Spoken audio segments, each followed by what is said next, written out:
Hello and welcome everybody to the Poker Fuse podcast. It is July 17th, 2019. This is episode number 22. I'm your host, Mike Gentili, along with my co-host, Nick Jones. Nick, how's it going today? It's going very good. How are you doing? I'm doing pretty good.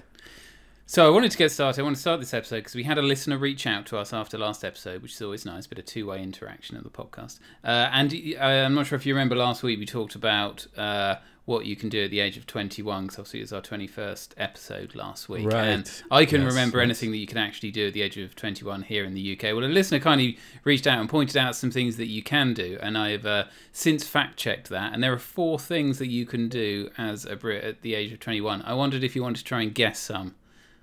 Oh, wow. We know drinking is not one of them. All right, I can guess some. Voting. No. Yeah, you can vote. Rent a car. No. What's the age to vote? 18. 18. Oh, God, I've said that. Have they brought that down to 16? I'm not sure now. 16? Really? No, it can't. No, wow. It can't be. It can't be. There was discussion of that. It's not that, though. There is something. There are a couple of driving-related things, though. Be prime minister. No. Driving-related rent-a-car. No, yeah, we tried that one, right? Yeah. Driver's license? Yeah, Dude, I'm lost. You can get a driver's license for a heavy goods vehicle. Okay. And you can also, it's interesting, I didn't know this one, you can supervise a learner driver. So you can't do that at 18, huh? No. So you can start driving at 17 here and get your license at 18, but not until 21 can you sit in the passenger seat and supervise a learner. You can also get your pilot's license or apply for a pilot's license. And finally, you can adopt a child or apply for adoption. So there you go. Wow. That's...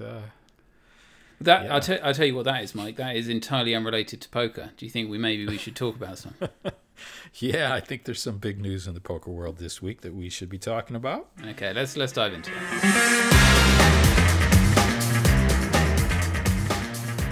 So the 50th anniversary of the World Series of Poker is officially in the books. We do have a main event champion as of just a few hours ago. Yeah, we are through what we know. Yeah, we're right there. I mean, obviously, again, as always, things on the Pulse of WSOP recording straight after this finish. We might be the first podcast out with having the main event concluded. So, yeah, this is classic. I wouldn't be surprised if Lance, Bradley, and Donnie over at the Fives were live right on the scene as soon as the final hand went down. But I haven't seen for sure, so I don't know. Yeah. So the winner taking home $10 million is German resident and Iranian-born Hussein Insan, who I will be honest is not a name I'm familiar with, but is not a stranger to the live poker scene, as I understand it. Yeah, I am also not familiar with him, but that's not surprising. I did see a video that Joey Ingram posted on social media at some point this week with him involved in a controversial hand from the EPT. Did you see that? I was aware that did he win that event? Because I know I don't know. I didn't go on to see if he had actually won it. It was heads up, I believe, at the time. But yeah, I don't know. So yeah, $10 million goes to him. Who else was on the final table, Mike? Any names jump out to you? Well, the runner-up was Dario San Martino, who was involved in a controversial hand of his own. I think with 11 players left, the dealer, he had asked for a count after he was bet and shoved on, and the dealer miscounted the other player's stack. He then called, and controversy ensued. But yeah. He was runner-up. Another significant name at the final table was someone that we name-checked in our last episode, PokerStars employee Gary Gates. Yeah, so and he came fourth for $3 million. So incredible run for him. I mean, it's his first really big cash. I think he's obviously not a big live poker grinder as we understand it. So we actually put up an article on Pro today about kind of a double win for PokerStars, kind of getting their name out there, despite kind of obviously not really being a WSOP partner in any way. But not only did their Gary Gates come fourth, but but their longtime ambassador, Chris Moneymaker, was one of 2 inducted into the kind of Poker Hall of Fame. So, yeah, pretty big coup for them, I guess, from the distant Isle of Man to get kind of the double name check in there. Yeah. They're doing quite well for not being an official sponsor, that's for sure. So, yeah, we could talk about both of those things. What do you want to dive into Gary Gates first or into the Hall of Fame? All right, so let's talk about Gary. Gary Gates... So I saw his exit interview and learned a couple of things. As you said, he is not a professional poker player and doesn't claim to be. His $3 million prize for 4th place, I heard him mention in his exit interview that he was staked, which I guess is not a big surprise. Care to guess who staked him? Isai Scheinberg. No, but I guess you're not all that far off. It is someone from PokerStars, or someone formerly from PokerStars, as Isai is as well. Steve Day. Wow, no, where did that come from? Daniel Negreanu. Jason Mercy. Oh, Jason Mercy, okay. Yeah. That's much more like it. He did make mention that he would be giving Jason millions, plural, and that he was a millionaire. Okay. So with a $3 million prize, it sounds like he maybe had a third of himself. Okay. Cool. Yeah, I mean, huge score for him. Fantastic. From now, I don't know Gary personally, but from everyone that I've seen talk about him, he's quite the honorable guy and a good ambassador for poker. Yeah, I mean, I think he's been working kind of the live scene as an organizer for many years. As I understand it, he was kind of instrumental in the organization of the PSPC. Did you meet him when we were in the Bahamas in January? I don't think I did. I did not. So I've seen him around events many times, but I don't think that I've ever had the pleasure of meeting Gary. No, nor me. But I understand that he was really kind of a core part of that being put together. What the future holds for him now that he's a millionaire, we don't know. But great result. Yeah. So 2 things about Gary before we move on to the Poker Hall of Fame is, one, and I did not know this, that he used to work for Poker News before PokerStars. I did not know that. Okay. Yeah, and the second is, if for anyone that hasn't seen, Brad Willis was tweeting about, I think about a blog post that he was going to write. So I haven't seen the blog post, but I did see the Twitter thread, and it basically goes through and tries to give people an inside look into the type of person that Gary Gates is. I found it really interesting. It was good. I suggest people go out and take a look at Brad Willis's Twitter feed and try and get a hold of that thread, and perhaps there's even a blog post on it. I haven't really checked, so I'm not 100% sure on that. Okay, cool. So in the Poker Hall of Fame, Chris Moneymaker, along with, I can't remember who else was inducted. David Oppenheim. Yes, into the Poker Hall of Fame. So I'll be honest, I don't really know much about this ceremony. It's not technically like WSOP owned and controlled, as I understand it, but it is organised to happen over the weekend of the main event, and so they're kind of closely tied together and have been for a few years. Yeah, I'm not so sure. I think it might be owned by Caesars. See, I think it's Harrah's owned, unless Caesars bought it off Harrah's. Well, Harrah's is owned by Caesars. Okay, so it's Caesars owned. That's been Harrah's actually used to be the corporate name at one point, and then they changed it to Caesars, I believe. Okay, there's like literally only 3 Harrah's companies that control all gambling in the world, Mike. So it's all going to end up in the same place. So I mean, I say I don't really know much about the criteria. Obviously, it's somebody who's had a long-standing positive influence on the game of poker, which Chris Moneymaker, in my mind, seems to be kind of a slam dunk for that. I mean, he's obviously had a huge impact. He has an effect named after him, so you can't really get bigger than that, can you? No. I've got the criteria in front of me if you're interested. Go on then. All right. A player must have played poker against acknowledged top competition, be Check. a minimum of 40 years of age at the time of nomination. Yeah. Played for high stakes. Played consistently well, gaining the respect of peers. Yeah, I don't know about the high stakes one. I guess there's no definition of high stakes. It's not like he's played low stakes, but you don't see him in the super high rollers, that's for sure. No, that's so.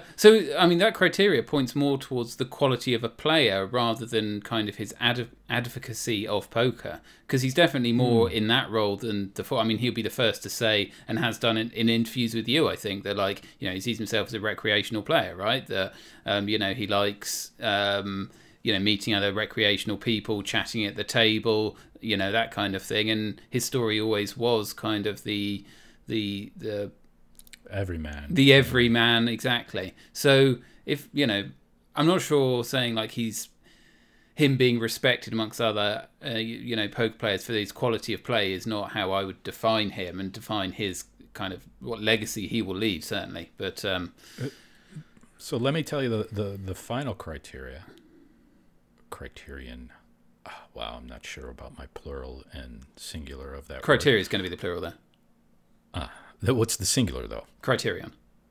Okay, then I did get it right. Oh, yeah, 100%. It says, but it qualifies itself as, for non-players, contributed to the overall growth and success of the game of poker with indelible, positive, and lasting results. Okay, so he's that criteria, and David Oppenheim would be the first criteria, who's a long-time, high-stakes poker pro. I'm not sure if they specify that, but he could be he could fit in that bucket as well. Other people that got nominated and did not make it: Eli Lesra, Antonio Esfandiari. Are you ready for this one? Chris Ferguson. Yeah, I saw that. His name on the list. I mean, yeah. That's going to be a bit of a shitstorm, I would imagine, because at some point his numbers are going to be ones that cannot be ignored. And the other surrounding circumstances around Chris Ferguson are going to come into play, whether it's by the nominating committee or the voters or even just the public's reaction. I'm looking at that one in future years to be a highly controversial inductee. Yeah. I mean, the guy likes to keep his head low as well these days, quite understandably. So whether I can't imagine him being there to kind of accept such an award, to be honest. But yeah, it'll be interesting to see. A couple of other old school people on that list: Ted Forrest, Mike Matusow, and Huckleberry Seed. Wow, see, so they can all. So there's loads before you even have to get to Chris Ferguson that could get in there before him. I mean, there's 3 or 4 names there that I would put above, even if we ignore the whole controversy surrounding full tilt poker that could trump him. So maybe the question never has to be asked. You know, perhaps. Because I prepared for this segment of the podcast, as I always want to be fully prepared for this. I got a few interesting WSOP main event facts for you, Mike, which I might turn into quizzes questions, which I'm sure you'll love. Yeah, you stumped me on some quiz questions last episode, I remember. So, question number 1. Wait. Before we go into that, go on then. We're going to keep score. And then I'll tell you what. I have questions that I can quiz you on as well. Oh, great. Okay. So, question 1. So our winner, Hussein Ensan, has a German flag next to him. He's resided in Germany since he was 25 years old. Who was the last, or has there ever been, a WSOP main event winner from Germany? Yes, P.S. Heinz. Very good, 1 point. 2000. Wait, let me guess, and I'm not looking at anything. My eyes are closed. You could see it in the webcam. I'm going to guess it was 2011? Yes, very good. Very good indeed. Wow. Okay, I'm impressed. I mean, has there ever been an... Wait, my turn. Let me go. We'll alternate. How about that? All right. Then. Total number of entries for the 90 events of the WSOP this year. And I'll give you plus or minus 5,000. What? Absolutely no chance I'm going to be able to get that. Within 5,000? Yeah, within 5,000. No chance. Total all right, number of make entries, it... I'll raise the... Go ahead. Go on then. Go. No, you were going to widen the bracket for me. I need. Yeah, I any was help going to widen can it. Yeah. 5,000. Let's go to 20,000. get. Okay, 20,000. I can take that. So do you want a range of 20,000, or are we just going to go? No. I want you to pick a number. It's got to be within 20,000. 115,000 entries. You are not within the range. Oh. A total of 187,298 entries. An all-time record, 51% higher than last year. Okay, that's many entries. That is many entries. Question for you. So this is not fair. My question is a yes/no. Has there ever been an Iranian WSOP main event winner? Yeah, and I know this dude because I've read the press release. I want to say that there were 2 prior. Oh, yeah. See, I haven't read the press release. I literally just looked this up because I thought it was fascinating. So this is incredible to me, right? So in 50 years, there have only been 10 non-US winners. Okay. Right? And of those 10, 2 of them are Iranian. And if we count Hussein, that's 3. 3 of 10 have been from Iran. Isn't that incredible? Yeah, that is pretty incredible. Wow. Yeah. Interesting. Okay, have you got another question for me? Oh, yeah. I've got a long list. I can probably one more. All right. I'll give you one more as a quiz, and then I'll just rattle off some of these other facts and figures from the World Series this year. Prize money awarded. Total prize money for all 90 events, plus or minus 50,000. Same 50,000 range. I mean, I've got no idea. No. Let's make that plus or minus 50 million. Yeah, I was going to say 850 million. Wow, $850 million? 450 million. 293 million. Oh, that's nothing, is it? 10% above last year, or above the last record, and 26% above 2017. I'm not sure, which did not have the $1 million buy-in that 2018 had. All-time record there. There you go. You got another one? I got a fact. I'm going to throw out a fact at you. So first, I was just trying to find what was unique about this main event. So I was looking at the first place and second place, and they were both non-US. And I wondered if they were the first 1 and 2 non-US finishers. I would say no. Yeah, it's only happened once before, I think, but it was in 2011.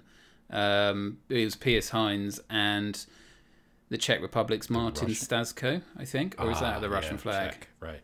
I'm not sure. But That's what I was thinking of. I did find one unique thing about this, and that is the winning hand. Hussein's winning hand was the best winning hand we've ever had. Ever? Yeah. Wow. So he won. I know what it is. Yeah, so he won with kings, and we've never had kings or aces before. We've had ace king. There's been tens. There's been, I think, pocket jacks. But there's been pocket queens as well, but never pocket aces, and never pocket kings until now. So that's kind of cool.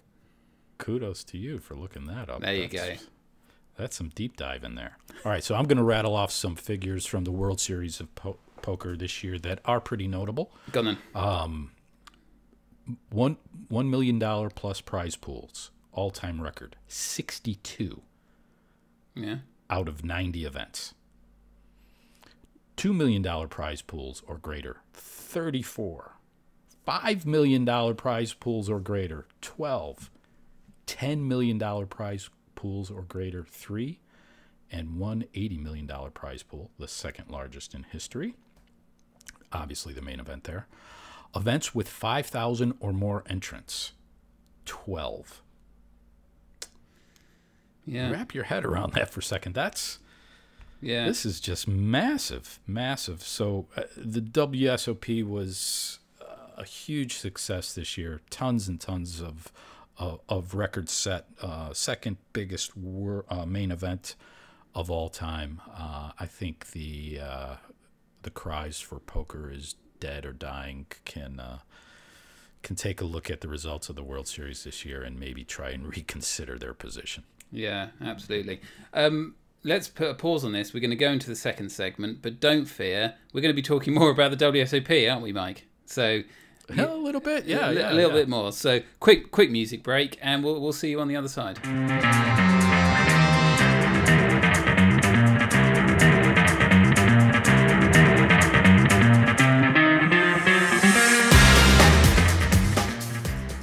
So it seemed like a pretty good place to break there, because we also wanted to talk about the online bracelet events, which also did particularly well. They really kind of pushed the boat out with the schedule, and it seemed like it was a resounding success. They didn't set any guarantees for their online bracelet events, but they had 9 in total, I think, this year. I believe so, yeah. Which is more than double last year. Oh, see, I wonder now, maybe I can just go straight in to see if you have read Poker Industry Pro's article on this topic, because we really crunched the numbers for these events. Would you like to take a guess, or do you know how much they paid out in their online bracelet events, their 9 bracelet events? I can tell you that I have not yet read that article, and yeah, go ahead, quiz me up. So how much did they win in the total of the 9 events? Yeah, total prize pool, yeah. All right, what's my range? Ooh, my plus minus. $500,000. $500,000. Wow. Yeah. So 9 events. I will say, I don't know, 8 million. It was 9.8 million. Oh, yeah. Almost $1 million. Over $1 million on average. Per event, so every single one. That seems big. Yeah, it's incredible. And considering that they had no guarantees, and partly why it could have been because they didn't know until really the last minute whether New Jersey would be part of it or not. And so we've seen guarantees before in previous years, but they didn't put any on it this year. And clearly it's not needed, because all 4 of the events that they held last year that they repeated this year all exceeded their turnouts, all set records for the guaranteed prize pool. Particularly notable is there's the 1K kind of championship, I think it's called. They've hosted it every 5 years that they've been able to offer it online. It's grown every single year. It's at 1.7 million now this year. It had 1,750 entries. Last year they had $1 million guarantee and it smashed it. This year they didn't have one, and it exceeded it again. So that was extremely successful. I've got a question for you. Did we have a winner from New Jersey for an online bracelet this year? We had 2. 2? Wow. Yeah. Okay. Let me see. We've got those details here in this article. I think it was. Yeah, it was two of the bracelet events of the 9 were in New Jersey, and I think they were all the later ones. So that wouldn't have been possible if they hadn't, kept the events open past the deadline before it was extended. I think the Super High Roller was actually the largest prize pool, not only in WSB online bracelet event history, but ever in the US regulated markets. $1.8 million prize pool in the No Limit Hold'em High Roller event. Wow. And what was the buy-in on that? Oh, great question. It's going to be here, deep in the numbers. Give me 1 second. The High Roller, $3,200 buy-in. So it got just under 600 entries total. Wow. Yeah. That's still, almost a $2 million prize pool in the U.S. with very limited markets open. That's a great number. Yeah. It's incredible. And keep in mind that they had alongside this a $3.5 million guaranteed summer championship series, which kind of ran over the period of the 6 weeks, which they do every year. So on top of that, they had these 9 events, which combined to pay out almost $10 million. I mean, you never see a series of that size in a market of this size. Obviously, you've got a lot more people in Las Vegas who can open their laptops at the table and play. But the desire to play online poker, sometimes whilst playing live poker, is absolutely there. I mean, it's just, it smashed it out of the park. Wow. I think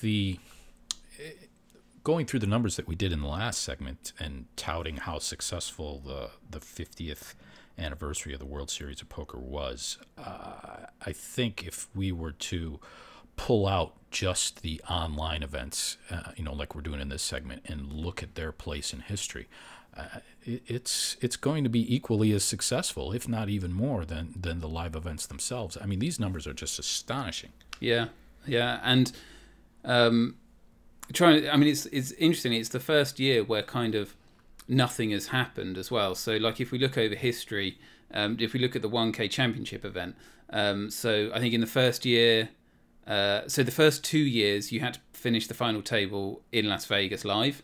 They had that in 2015 and 2016. Obviously, that's somewhat negative for some people. They might want to do it. They also introduced the rebuy in 2016. In 2018, they added the $1 million guarantee. Obviously, in 2017, they had the New Jersey player pool connected. So in 2019, it was kind of the 1 year where they kept that tournament exactly the same structure. There's no new player pool. There's nothing new. And yet it still grew like 8%, and attracted 1,750 people to play it. I mean, the number of records set here. So we tabulated the largest bracelet events that they've ever had of the 5 years. 3 of them were this year and 2 of them were last year, in terms of prize pool. And you can see the same again in total number of entries. I mean, it's like the latent demand is there. As soon as other markets can come online and share this player pool, there's no question, looking at just kind of this small set of numbers, that how much potential there is in these markets. Yeah, the year-on-year growth, and you were just talking about the championship event, but if you look at the total events overall, between the number of events, the prize pools, the total entries, and like you said, with no significant event happening, the growth is really quite impressive. And the other thing is, I think not really that much promotion, because again, the WSOP didn't even know if they could offer this in New Jersey, which is by far the larger market, up until like literally days before. So I know they ran some satellites and they had that question of, well, what do we do if people can't play in these events? But they must have held back a little bit in going all out, because there was so much just uncertainty around the situation. So with that cloud that was hovering over, to hit these numbers is just even more impressive. Yeah, I'm personally looking at 2020 as a potential breakout year for the online side of the WSOP. With the success they had this year and the potential of including Pennsylvania in that mix, it's something definitely look forward to. Well, Mike, it sounds like you've hit on the perfect transition point into the next segment, so we can break there again and pick off and talk more about Pennsylvania. So, indeed, this was the week where the largest US state came online for regulated online gaming, and it did happen just. Yeah, so we're talking about the state of Pennsylvania. On Monday, we saw first out of the gate was Hollywood Casino. Next up was Parks Casino. And today, we should see Sugar House live in the Pennsylvania online gaming market, making that 3 in the first week of the so-called soft launch or test period. So we'll touch on online poker, the lack thereof, and the hopes in the future in a bit. But just to talk about these 3 launches. So they're just casino games. It's slots. One of them has online table games, I think. Is that right? So what happened is Hollywood went first. They did not have any table games. They had slots. They had video poker. They had baccarat. They did not have like blackjack. I guess baccarat's technically a table game. They did not have blackjack or roulette, no live dealer games. Parks came on later that day, and they did offer roulette and blackjack. Yesterday, which was the second day, Hollywood added roulette. I haven't checked to see if they've added blackjack today or anything else. But so we did have slots, we had video poker, we had baccarat, we had roulette and blackjack. All of those games are live, but as you said, no poker. In total, how many online casinos do we expect to go live in Pennsylvania, say this year? Yeah, it's been very difficult to predict the speed at which these things are going to roll out. We're in the second half of the year. We're looking at 3 right here in the first week. I believe there are 10 licenses in total. Trying to predict how soon that's going to be or what they need to do before they're ready to launch is going to be very difficult. I think right now what we want to do is we want to hope that we are going to see online poker happen before the end of the year. Yeah, and I mean, it's just bizarre that there's been so much lead time to this. I mean, it was 2 years ago that the laws were passed. Is that right? Yeah, just about 2 years ago. I believe it was maybe a year and 9 months, something along those lines. I've been peppering the Pennsylvania Gaming Control Board with questions to try and understand a little bit better where this bottleneck lies, whether it's with the operators and the casinos getting their required documentation in for approval on time, or if there's a backlog of work that the regulator is trying to clear up. But as one might expect, they've been pretty tight-lipped on the actual reason for the rollout going the way it has. And it is bizarre how, and so with the 2 casinos that we know are live, so we don't have anyone in Pennsylvania trying these out, but reading Twitter and some of the people who can, I've read that the 2 sites that are live there have been myriad technical problems, geolocation issues, payment processing problems, mobile issues. Like, for all this lead time, and only 2 sites have got to this stage that they can launch, and they still seem to be hampered with problems, is pretty embarrassing for everyone involved, I guess, from my outside perspective. Yeah, add into that mix that your neighboring state of New Jersey has been operating online gaming since late 2013, and you would hope that the regulatory bodies in both states would be working closely together, and you would expect that as states get established with their online gaming markets, that future states would be able to build on that knowledge and expertise and would have have less problems at rollout and a shorter turnaround time to make these things happen. But it doesn't seem to have been the case in the state of Pennsylvania. Yeah, so we're talking like it's 5-6 years of experience in New Jersey from regulators, the geolocation service providers, payment providers, and operators. Even more for Nevada. Obviously, that's not casino, but online poker had the same issues, questions of geolocation, payment processing, all of that. It's like 8 years ago. So and just to look at like how things happen in Europe. I'm not saying it's a model to copy, but like with Swedish online gaming, they had an application process that lasted 6 months, and then after 6 months, 70 online casinos and poker rooms launched. Wow. That's the entire, and they're looking to do the same kind of timeline in the Netherlands. Now, I'm not saying that regulation didn't have its problems, and that might not have passed muster in the US, but there has to be a better middle ground. Anyway, so that leads us on to online poker and what we can hope to happen there. Yeah, so we've reached out to the people that we think are going to be some of the first to launch, PokerStars in particular.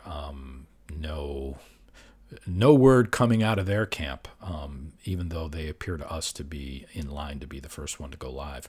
We also reached out to the Pennsylvania Gaming Control Board because they had looked at this. They wanted to provide a coordinated rollout. So they wanted to have multiple people going live at the same time, so as not to give anyone any kind of advantage by getting out there early. And the way that it's actually happening, there's more than one. There's 3 online casinos rolling out, but it seems to be lacking that big, like you said, we saw in, what was it, Sweden, where they had 70 going live. Yeah. I mean, this is just a small portion of the licensees that are actually launching their products now. So I reached out and I said, well, is this coordinated rollout that you're trying to do going to happen on a vertical basis? So, for example, when online poker does come, are you going to hold up until we have multiple operators ready to launch? And they came back and they said no. It's going to be on a first come, first serve basis. Whenever someone's ready, they're going to go live. Yeah. I guess that bodes well for it happening sooner rather than later, but that still doesn't give us any indication of a timeline. Yeah, so I see a headline at the top of PokerViews right now, PGCB, quote, cannot predict a timeline. So, like, they're responding to our inquiries, just not with any real detail. And it's the same with PokerStars, they said, watch this space as soon as possible, that kind of thing. Question for you, I'm not sure what your thoughts are on this. Does it surprise you at all that PokerStars isn't...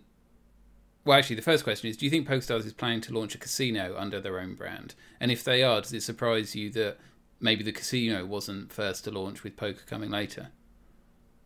Yeah, so I think, in my opinion, I would guess that PokerStars is going to launch casino games.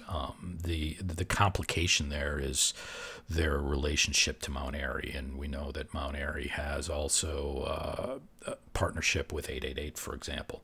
That being said, I still expect them to launch their casino games. I guess one of the reasons that it may not be in the first group that has gone live is perhaps their games are tightly linked to their online poker client. And if that's the case, maybe the client itself needs approval before it can go live, and that could be a cause for the delay. I'm not entirely sure. I'm being in the U.S., I don't have the opportunity to play on PokerStars Casino and other markets where it's live. I'm curious, Nick, and perhaps something are there casino games accessible outside of the poker client? So do they have HTML5 type? Yeah, so I knew that question was coming, and I really should know the answer. So, like, definitely their primary way of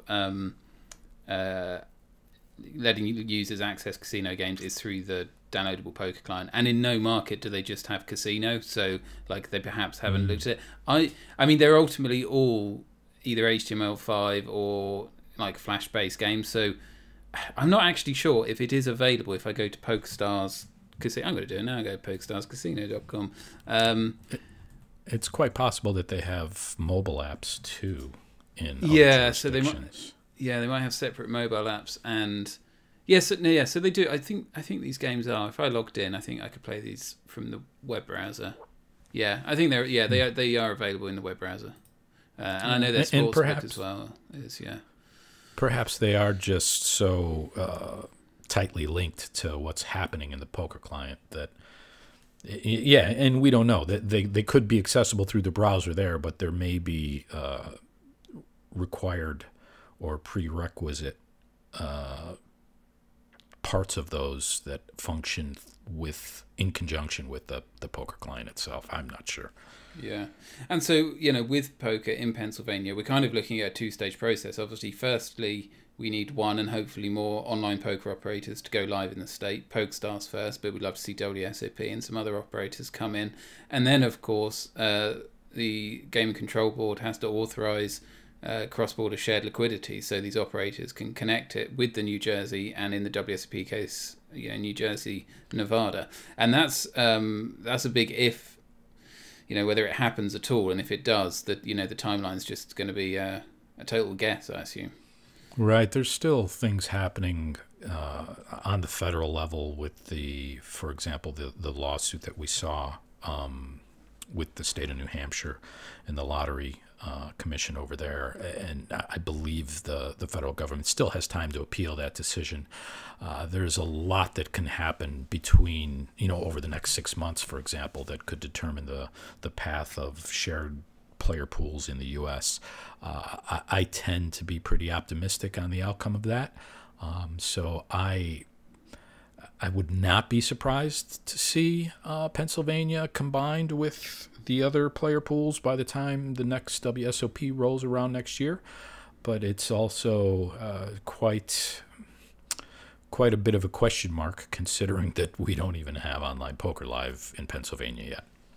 Right. Well, we'll do a long bet on that, and I'll take the negative position there and say that absolutely Pennsylvania players will not be able to play WSOP online events from their state come 2020. All right. Okay. We'll have that. Some more news in U.S. related news was the Stars Group, parent company of PokerStars, They announced a partnership recently with, wait, let me get the name so I can try and butcher the pronunciation. It is Aquasanani. Wow. Oh, you nailed that. Yeah. Aquasani. The Aquasani. Yeah, I'll go with that. It's Aquasani tribe. Mohawk. It's a tribe. Casino That Resort. yeah.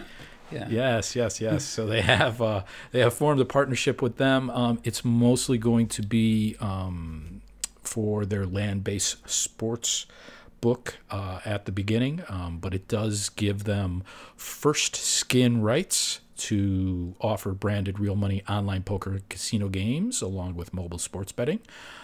Should those be allowed in the state in the future. This is New York we're talking about here. This is the state of New York, yep. And they are also going to be partners with the resort in building out their land-based sports book. Yeah. That they'll It's have interesting. on property. Yeah. It's interesting, isn't it? Because PokerStar's big splash 6 months ago to 9 months ago was their partnership with El Dorado, which unlocked like 11 US states. And as we noted at the time, none of those states were the ones that immediately would be accessible. And then obviously they have these additional piecemeal deals. So in Pennsylvania, it's with Mount Airy, which is unrelated. In New Jersey, it's unrelated. And then this allows them New York access, which they wouldn't have had under the El Dorado deal. Then, of course, El Dorado is buying Caesars, so who knows what's going on. But, yeah, on top of that big deal that they made, they still have to kind of go piece by piece and fill in the gaps where they can. Yeah, and I think they're playing the game, basically. They know, they have seen that all of online, well, maybe not all, but for the most part, online gaming has been linked to bricks and mortar gaming facilities. And so they're going out state by state, which is another trend that they've seen happening. It's not, there hasn't been, big, huge push on the federal level to legalize online gaming. It's been happening on the state level. So they're going into each of these individual states. They're striking partnerships that will give them access if and when the laws change to allow online gaming in these states, and that's their plan moving forward. Seems like it's a pretty sound strategy, and I would expect that other online gaming operators are doing the same.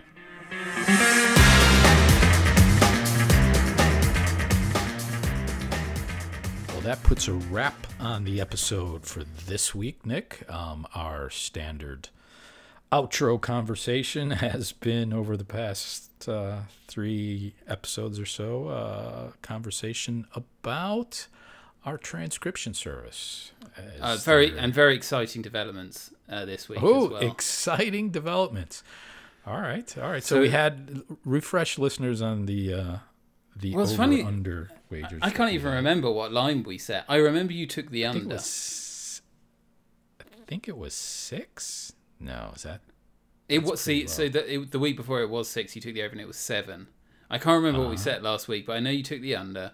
But either way, whatever it was, and this is a clue, whatever it was, Mike, you're right. Because the number of unintelligibles in the podcast was exactly 0. Wow. For both of us? Down from like 22 weeks ago, for both of us, yeah. Wow. Now this is a fascinating development because I don't know if you remember last week, but you joked about how I don't understand how a transcriber would have trouble transcribing me. And I said, that's very nice, but obviously after you saying that, you're going to get like 200. I think it had the opposite effect. I'm thinking our transcriber went back and went, screw you guys.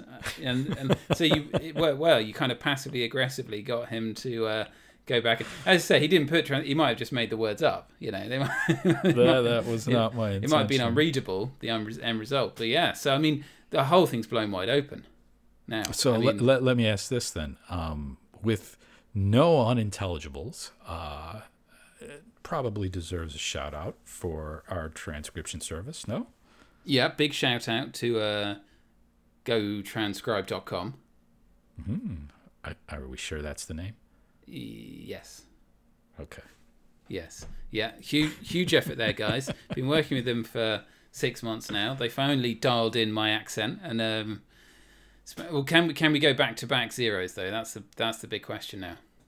I'm gonna guess no. I think we handled too many names in this episode around the World Series of Poker, and I'm gonna say that I'll take the over on 0. Oh, and also it's go transcript, not go transcribe. So we've already got that. Already got that wrong. GoTranscript.com. Yeah. Good services. Sorry, did you just set the line there? I missed it. I said I'll take the over on 0. Oh, I see. Set the line. All right. Well, okay. On the nose for 0 it is for me then, and we'll see how we do next week. All right. Until then, take care, everyone.